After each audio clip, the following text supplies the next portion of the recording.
chưa? Đây à? Để cho phim Trần mà khi trắng sống với là được tờ lòng với cả phim Trần khi giải nên chú người ta cái link mấy mấy trang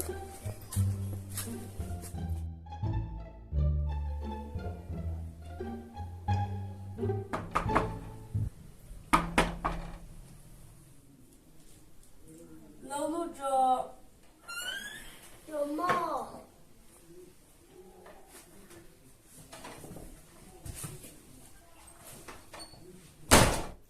ông mẹ xuống tên lần tiêu chơi mì chết mất leo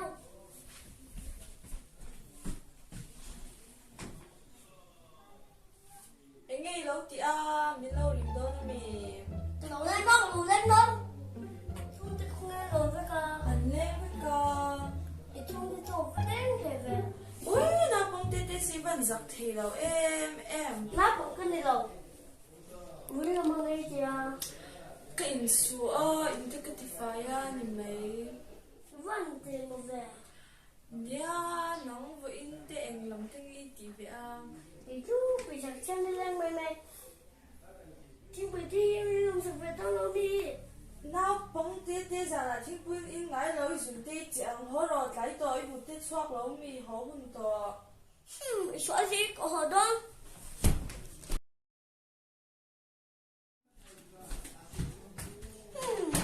xóa gì của họ đó tụi nay na bông có hình to xia hít số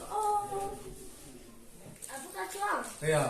để cho phim Trần mà khi trắng sống với là được tờ lòng với cả phim Trần khi giải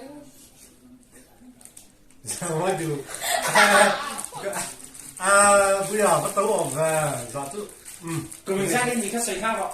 Cái cùng ra thì tắc khác. cùng ra để tôi được nói chứ Cùng ngắt chiếc mà. Cùng với cả phim trần là chém giấy vào đó cho nên. Tạm phim đó phim ra cái trần tộc hả? phim khác chứ Phim bạc hạt trần à khăn hết là phần hình ra đâu. Bạc hạt trần na khăn chém ra cái tẹt chém ba chuông nhìn. Chết sống chiếc mà. Phần hình trần na trong ra cái đủ khả. Cái sao cái ngay thầm ăn đối chú sợi khả. Ra cái đủ khả với hình na trong. anh thì ra trong choán giả Bây giờ ít rồi thì mau cần call sẽ put down rồi nghe payment nghe được call chúng ta sống qua và lên con nó sống qua có tiền chứ á chuẩn như khi nào chuẩn lấy mới lại sống qua tiền khác nghe đủ nghe biết khẩn đó Tiếng nghe bẹt đàn từ khai đủ đàn.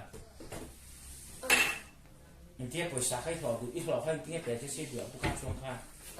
với khẩn đó giả pet tóc nghe đủ như cái là sống qua sống qua nó giá tóc bên mẹ Dạ, nên mà. cái này tôi đó nữa hey Casey ở mà hả Casey cái này bây giờ phòng tu đi mà hey mà này phim cái chân nó phim mà hiền hey cái lò ha cái hiền ác con thật ra là mà hey việc thật cho nên ít lò đủ cái chút phẳng sữa chân thật cho nên lò cái sang giờ đó đi kiếm này